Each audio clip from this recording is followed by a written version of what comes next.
Hey, what's going on, guys, and welcome back. So today I want to talk about the A7 III and the A7R III when it comes to weddings. I definitely see a lot of questions, people asking, should I pick up the A7 III or the A7R III for weddings? And since I do have a lot of experience using both of these cameras at weddings, I figured let's go ahead and do a video, walk you guys through some of the similarities, some of the differences, and give you guys my thoughts on the two of them. And then hopefully by the end of this video, you guys can make a determination as to which camera is right for you. And really, it's not surprising that a lot of people are considering these two cameras. They definitely have a lot of similarities, and they both kind of check a lot of boxes that wedding photographers are looking for. One of the big things that wedding photographers are really looking for is going to be good battery life. In both of these cameras, they both have the Z series battery, so battery life is pretty equal and really good on both of them.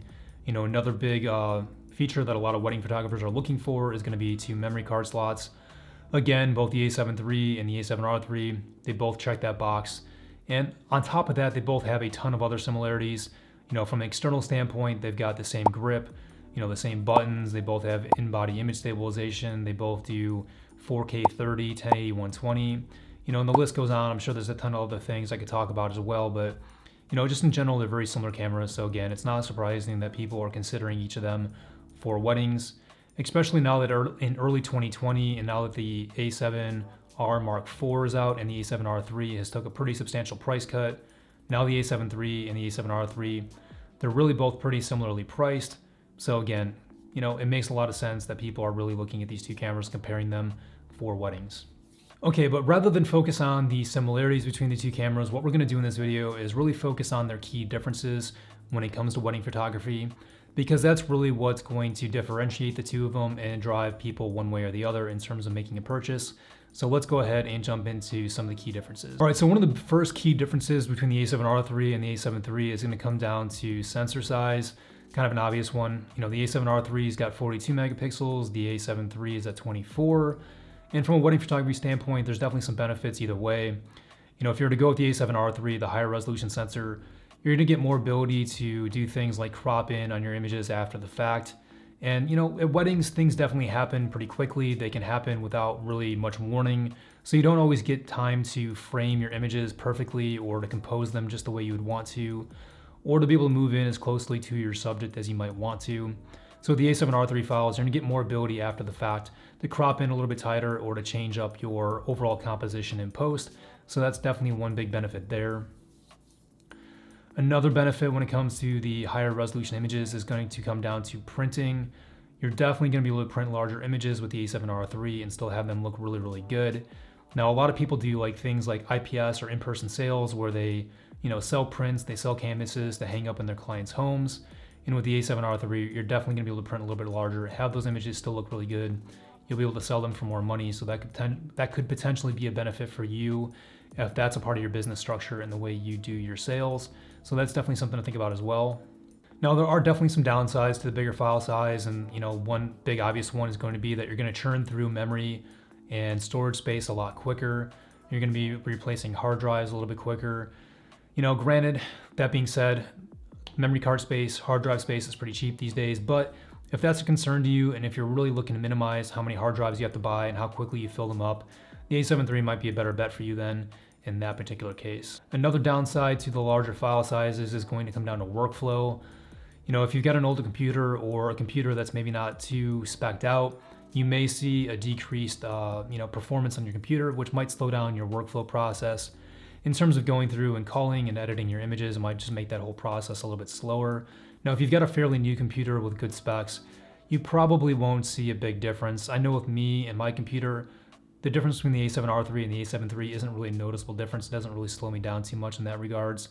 But I mean, if you know that you've got an older computer or one that's maybe not too spec'd out, if Lightroom or Photoshop is already kind of a struggle for you, the A7R III files might kind of push it over the limit. So the A7 III might be a better bet for you in that particular circumstance. But just something else to kind of think about. One final thing with regards to the sensor is going to be with the A7R III and high ISO. Some cameras that have higher resolution sensors don't do so well with higher ISOs, but in my opinion, the A7R III does a fantastic job, just like the A7 III does. They're both great cameras in the low light. Now, the A7R III will have a little bit more noise, a little bit more grain in the images than the A7 III, but to be honest, for me with weddings, I don't mind a little bit of grain in my low light images. And again, I think the Sony's the sensors, they produce a grain that isn't unpleasant looking. I don't mind that look to some of my images, especially for weddings. To me, the more important thing is how well do they hold up to color and being able to edit them at high ISO. Because sometimes when you get up in those higher ISOs, the colors break down a little bit. They don't take to editing as well. But again, with both the A7III and the A7R III, even at higher ISOs like 4, 5, 6,000 plus ISO, the colors still look really good. They don't break down. You can still edit them and make them fit the rest of your gallery. So in my opinion, high ISO, there really isn't much of a difference. But if you're somebody who is a little bit more noise conscious, really wants the cleanest image possible, then you'd probably be better off going with the A7 III. All right, so another difference between the two cameras comes down to like weather sealing and overall build quality. The A7R III is definitely a little bit more of the higher end model. It's got the better weather sealing, the better build quality. But with that being said, the A7 III still does a fantastic job. I've mentioned this in other videos. I've had the A7 III for a lot longer. I've had it in worse conditions and it's never let me down. It's always been a really consistent performer from shoot to shoot. But if you're somebody who knows that you're gonna be in like harsh conditions on a regular basis, maybe you shoot weddings in an area of the world where it rains a lot, or it's really cold or really hot or really dusty, or you're gonna be by the ocean with lots of salt spray on a regular basis, then you may want to opt for the A7R III with the better weather sealing and the overall better build quality. But if you're in somewhat of a more temperate climate, or you're somewhere where you don't think you'll be finding yourself in super extreme circumstances too often, I totally believe the A7 III will be more than adequate for you. Right, another one that's kind of along the same lines as build quality is shutter life. The A7R III has a shutter life expectancy of about 500,000 actuations, whereas the A7 III, though there's no direct number directly from Sony, the general consensus is that it's somewhere between 200,000 and 300,000. Now for weddings, you're definitely be doing a lot of high volume shooting, thousands of images per wedding. So that could potentially be a factor you may want to take into consideration, especially if you're somebody who's going to buy a camera and if you plan on hanging on to it for as long as possible, like 5-6 years, then the A7R III will probably last you quite a bit longer before you need to replace the shutter than the A7 III will. But if you don't mind using something like Sony Pro Support, or if you don't mind replacing your camera every 2 to 3 years, the Sony A7 III will probably still be a great camera for you and it shouldn't give you any issues. All right, so next let's talk EVF. Again, this is something I've talked about in previous videos. The A7 III has a lower resolution EVF than the A7R III, but as I've mentioned, the A7 III EVF, even though it's lower quality, I've never felt like it's held me back. It's never prevented me from getting the images that I've needed to get. To me, it's just not even an issue.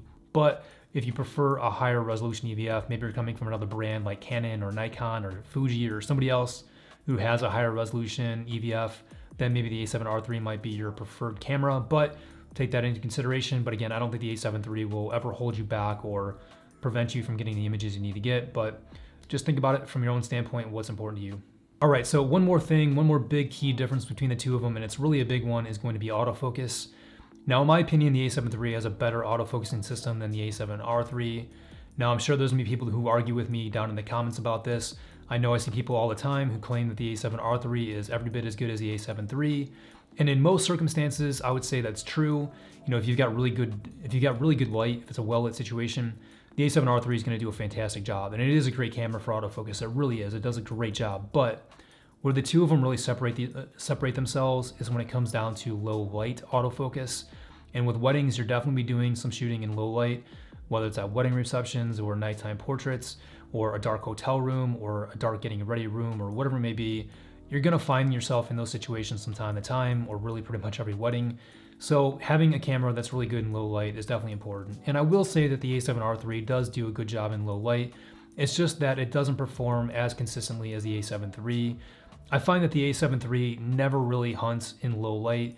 Even in the darkest wedding receptions that I go to, the A7 III still does a really, really great job of finding focus really quickly and accurately without hunting. The A7R III, it does a great job like 98% of the time, but there's that 2% of the time where it will do a little bit of hunting and it won't lock on right away. And in my experience, you definitely will miss moments that you wouldn't have missed with the A7 III. So again, I'm not saying that the A7R III is bad by any means. It's really, really great, but the A7 III is just a little bit better. So again, just take that into consideration and think about what's important to you when making your decision. All right, guys, so that's really about it for this video. Those are the main points I really wanted to hit, and those are the big issues that I think really are the ones to be taken into consideration when you're considering these two cameras for weddings. Now, they're both great cameras. I don't think you're really gonna go wrong if you choose one or the other. They're both gonna be great performers for you, but Again, just think about what's important for you and your workflow and the way that you run your business and the way you shoot your weddings, and then make a determination based off of that. I can't say that there's definitely one right camera or there's one that's right for you. Again, this is definitely a personal decision. Just think about the things I talked about, think about how they apply to you and the way you work, and make a decision based off of that. Now, with that being said, if somebody were to come to me and say, okay, here's a gun to your head, you've got to choose either the A7R III or the A7III, which one would I choose?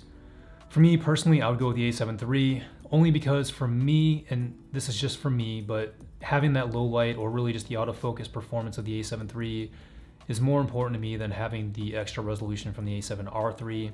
But again, that's not a right answer or a wrong answer. That's just simply the right answer for me.